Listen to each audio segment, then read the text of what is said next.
लता मंगेशकर एक ऐसी गायिका जिसने अपनी ज़िंदगी के 6 दशकों तक अपने सुरों से संगीत की दुनिया को नवाजा। 20 भाषाओं में 30,000 से भी ज़्यादा गीत गाने वाली सुर कोकिला लता मंगेशकर के चाहने वाले दुनिया भर में मौजूद हैं। अपने गीतों से कभी इन्होंने संगीत प्रेमियों के दिलों को प्यार से भर दिया तो कभी उनकी आंखें आंसुओं में भी डुबो दी। लता मंगेशकर अब हमारे बीच नहीं रही, लेकिन किस्सा टीवी आज आपको भारत रत्न लता मंगेशकर की ज़िंदगी से जुड़ी कुछ बेहद दिलचस्प बातें बताएगा। लता मंगेशकर की कहानी तो कई दफ़ा आपने सुनी होगी, लेकिन उनसे जुड़ी ये बातें शायद ही आपने कहीं सुनी या पढ़ी होंगी।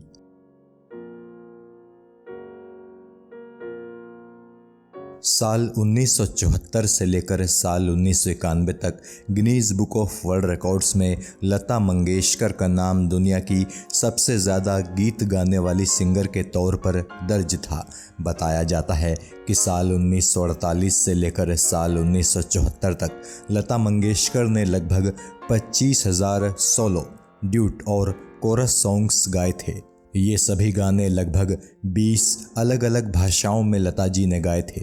साल 1991 में गिनीज बुक ने इस कैटेगरी को हटा दिया था, मगर जब साल 2001 में गिनीज बुक ने फिर से इस कैटेगरी को शामिल किया तो इस दफ़ा लता जी की बहन आशा भोंसले को ये टाइटल मिला। मौजूदा वक्त में सबसे ज़्यादा गीत गाने वाली गायिका आशा भोंसले हैं।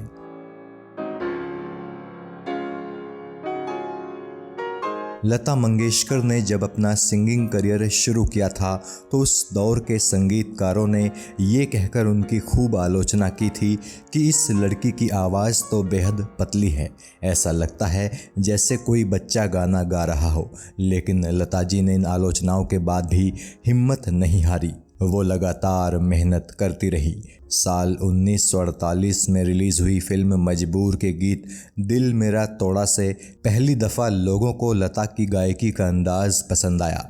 इसके बाद जब महल फिल्म रिलीज़ हुई और उसका गीत आएगा आने वाला लोगों ने सुना तो फिर तो लता देश भर में मशहूर हो गई।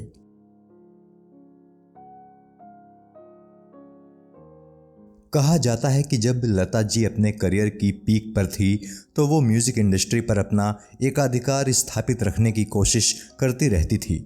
लोग लता जी पर आरोप लगाते थे कि वो अपनी बहन आशा भोंसले के अलावा किसी दूसरी हिंदी या मराठी गायिका को आगे नहीं बढ़ने दे रही हैं। ये वो दौर था जब हर संगीतकार लता जी से ही अपने गीत गवाना चाहता था। क्योंकि उस दौर में Lata ji Indian music industry की सबसे पावरफुल महिला थी, तो कई गायिकाओं ने लता जी पर आरोप लगाया था कि अपने प्रभाव का इस्तेमाल करके लता जी उनसे उनका काम छीन लेती हैं।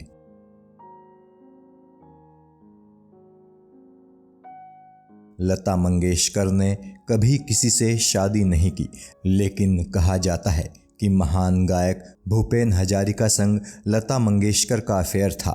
भूपेन हजारिका की मौत के बाद उनकी पहली बरसी पर उनकी पत्नी प्रियम ने मीडिया के सामने ये बयान दिया था कि उनके पति भूपेन हजारिका और लता मंगेशकर के बीच अफेयर था। लता मंगेशकर के परिवार की तरफ से जवाब आया कि ये महज एक कोरी बकवास है। इस कंट्रोवर्सी के बाद प्रियम कनाडा चली गई थी और वहीं पर रहने लगी।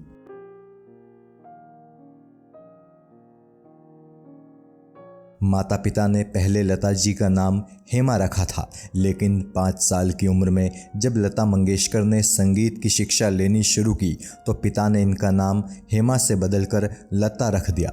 लता जी के संगीत शिक्षक कोई और नहीं बल्कि उनके पिता गुरु दीनानाथ मंगेशकर ही थे। अपनी बहनों आशा, उषा और मीना संग लता मंगेशकर अपने पिता दीनानाथ मंगेशकर से संगीत की शिक्षा लेती थी।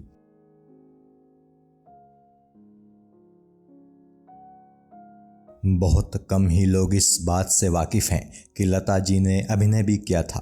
यूं तो जब ये 5 साल की थी तो इन्होंने एक बाल नाटक में अभिनय किया था, लेकिन जब ये 14 साल की उम्र में आई तो इन्होंने कुछ फिल्मों में हीरो और हीरोइन की बहन का रोल भी किया था।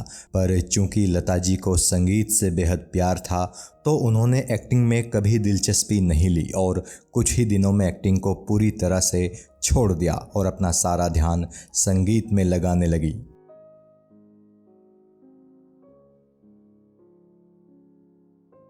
लता जी के बारे में ये बात पूरी तरह से सच है कि वो अपने जीवन में केवल एक दिन के लिए ही स्कूल गई थी। हुआ कुछ यूं था कि लता जी और आशा जी एक साथ स्कूल गई थी, लेकिन चूंकि उनके पिता ने फीस केवल एक बेटी की ही भरी थी तो टीचर ने लता की छोटी बहन आशा को ये कहकर स्कूल से निकाल दिया कि अगर 2 बच्चे पढ़ेंगे तो फीस भी 2 की ही देनी होगी। इस घटना के बाद लता जी फिर दोबारा कभी स्कूल नहीं गई। हालांकि बाद में उन्होंने घर पर ही थोड़ी बहुत पढ़ाई की थी।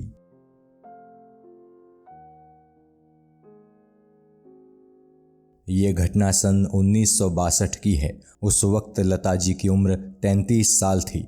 एक सुबह जब वो सोकर उठी तो उन्हें अपने पेट में बहुत तेज़ दर्द महसूस हुआ। उन्हें उल्टी होना शुरू हो गई। उन्होंने उल्टी पर ध्यान दिया तो उसमें उन्हें हरा रंग नजर आया। लता जी की हालत हर पल खराब होती जा रही थी। वो हिल भी नहीं पा रही थी। पूरे शरीर में बेहद तेज़ दर्द हो रहा था। इलाज के लिए एक डॉक्टर को बुलाया गया। डॉक्टर ने लता जी की अच्छे से जांच की और उसने बताया कि इन्हें जहर दिया गया है। बताया जाता है कि उसी दिन लता जी का कुक अपने बचे हुए पैसे लिए बगैर ही नौकरी छोड़कर भाग गया। वो कभी दोबारा हाथ नहीं आया। इसके बाद से ही लता जी की छोटी बहन उषा मंगेशकर ने रसोई को अपने कंट्रोल में ले लिया।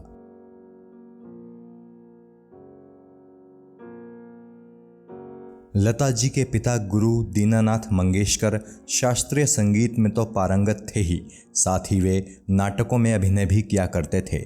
एक और बात जो लता जी के फैंस को भी कम ही मालूम है वो ये कि लता जी की मां सेवंती मंगेशकर उनके पिता दीनानाथ मंगेशकर की दूसरी पत्नी थी। दीनानाथ मंगेशकर की पहली पत्नी नर्मदा की मृत्यु शादी के कुछ ही महीनों बाद हो गई थी। एक और ख़ास बात यह है कि दीनानाथ मंगेशकर भावबंधन नाम के एक नाटक में अभिनय कर रहे थे। उस नाटक में किरदार का नाम लतिका था। उसी से प्रभावित होकर दीनानाथ मंगेशकर जी ने अपनी बड़ी बेटी हेमा का नाम बदलकर लता रखा था।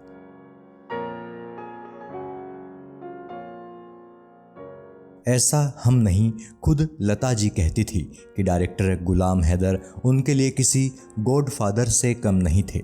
चूँकि पतली आवाज़ होने के चलते करियर की शुरुआत में लता जी को काफ़ी आलोचनाओं का शिकार होना पड़ा था, लेकिन डायरेक्टर गुलाम हैदर को लता जी के टैलेंट पर पूरा भरोसा था। उन्होंने लता जी से कई गीत गवाए और उनमें से ज़्यादातर गीत आगे चलकर बहुत हिट हुए। इसीलिए लता जी गुलाम हैदर को हमेशा अपना गॉडफादर मानती रही और उनकी हमेशा कृतज्ञ रही।